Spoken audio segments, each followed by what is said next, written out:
Hello, I'm Bullwhip with U.S. Border Watch. I'm going to have to make this quick because I tried to download it earlier and it's too long, so I'm doing it again.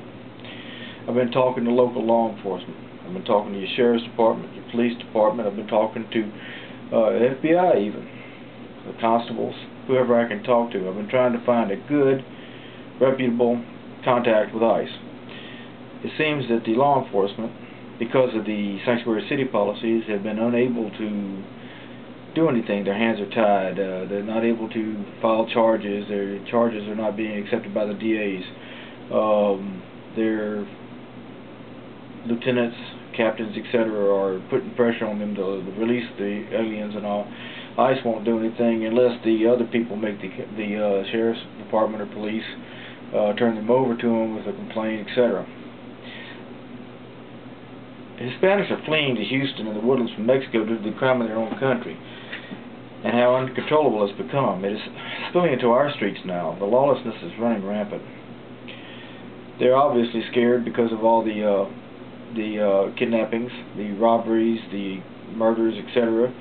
And so they bring in their families over here to live, but you can't really blame them. And then they're still working in Mexico, but then they come over here to be with their families where they're safer and all. And I can understand. In October 2007 in Mexico, a Spanish businessman, Jose Maria Sanchez, was kidnapped, prompting international media coverage and intense pressure from Spanish and U.S. governments. 3 days after he was taken from a seaside restaurant, Sanchez was found wandering along the highway outside Tijuana. His hands were still bound and his eyes blindfolded. This is an example of it. This crime is coming to our country. It's following him. In 1993,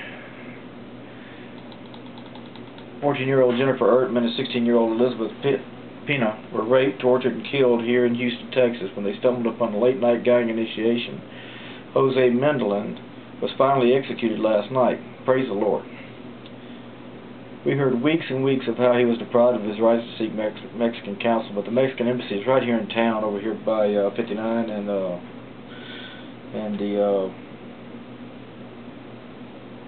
downtown area. But anyway, this has been going on for years. I mean, it happened in 1993. The council had to be able to know that he was going through all this. I'm sure that they talked to him and they knew about his case. And maybe he should have been informed about his rights to counsel beforehand, but hey, he's a piece of crud and he's dead, and I'm glad of it. What I got mad about was the news was talking about Mendelin, but they never mentioned Jennifer Ertman and Elizabeth Pena.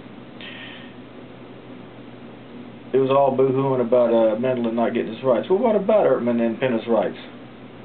They were raped. They were beaten. They were humiliated. Strangled by shoestrings. And then Jose Mendelin had the audacity to go home and brag about what he did. Tough old street gangster he is, yeah. Killed a couple of girls. Proud of it. Well, I'm proud he's dead. And what I hated was at the end the news would focus on how the women were crying because they didn't get his rights. Well, there were some Americans over there that were also supporting the government on what they did. The Americans were, and I'm glad that they did it. July 21st, 2008, here in Houston, a retired Houston police officer, Belle Ortega, who is actually wheelchair bound.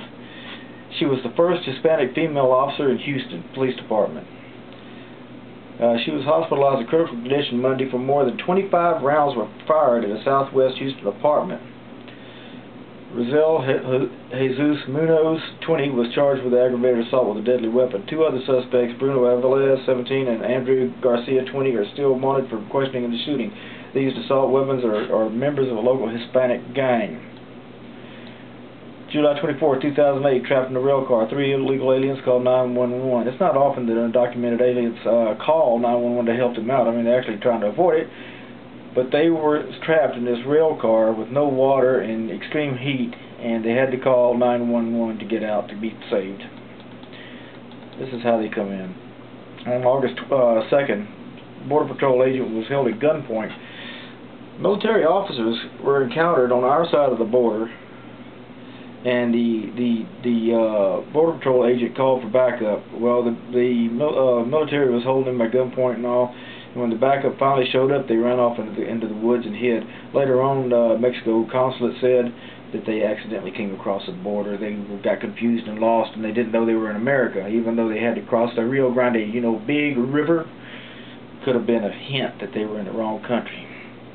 Saturday, August 2nd, 2008, Houston federal agents rounded up nearly a dozen immigrants Sunday morning. They were all discovered inside a suspected stash house in East Harris County. A lot of these people are being held for ransom so that the coyotes can get paid for bringing them over. El Paso, the sentencing on drug charges for Osvaldo Aldrete Davala, a Mexican citizen who helped send two former El Paso Border Patrol agents, Jose Campion and Ignacio Ramos, to jail, has been set for August 6th in the U.S. District Court, Judge Kathleen Calderon's court. According to court records, Aldrete, who is part of a case that made national headlines, pled guilty to possessing about 100 kilograms of marijuana in 2005. It is a wonder that our government used the testimony of such a scumbag to put these two Border Patrol agents in jail. Thank you, Johnny Sutton, asshole.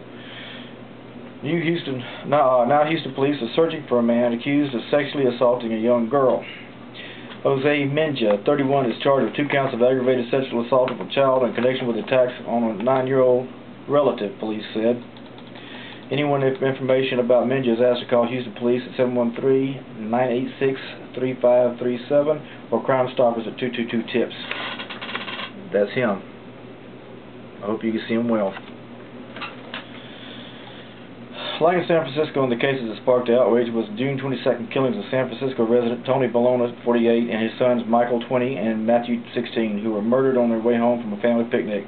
Police say Tony Bologna made a fatal mistake, temporarily blocking a car driven by Edwin Ramos, a 21-year-old illegal alien and member of MS-13, a Salvadorian criminal gang, from making a left turn. Ramos allegedly pulled a gun and shot Tony, Matthew, and Michael Bologna to death. What I'm trying to say, America, is if you find yourself or a friend or a family member having been assaulted, raped, robbed, or heaven forbid, murdered, these people were probably picked up by our local police, sheriff's office, or such, and released to the general public to once again commit these crimes against the citizens of this country. This means the mayors, the governors, and our Congress are guilty of neglecting their duty of protecting the people of this country. So if that is the case, hit them where they live, their wallets. Sue the cities, sue the counties, or even the state for the dereliction of duty that they do. Sue them, sue them, sue them. I'm Bullwhip with U.S. Border Watch. You need to help us out. Get on the front line. Help us. Come to www.usborderwatch.com. This is Bullwhip, U.S. Border Watch, signing out.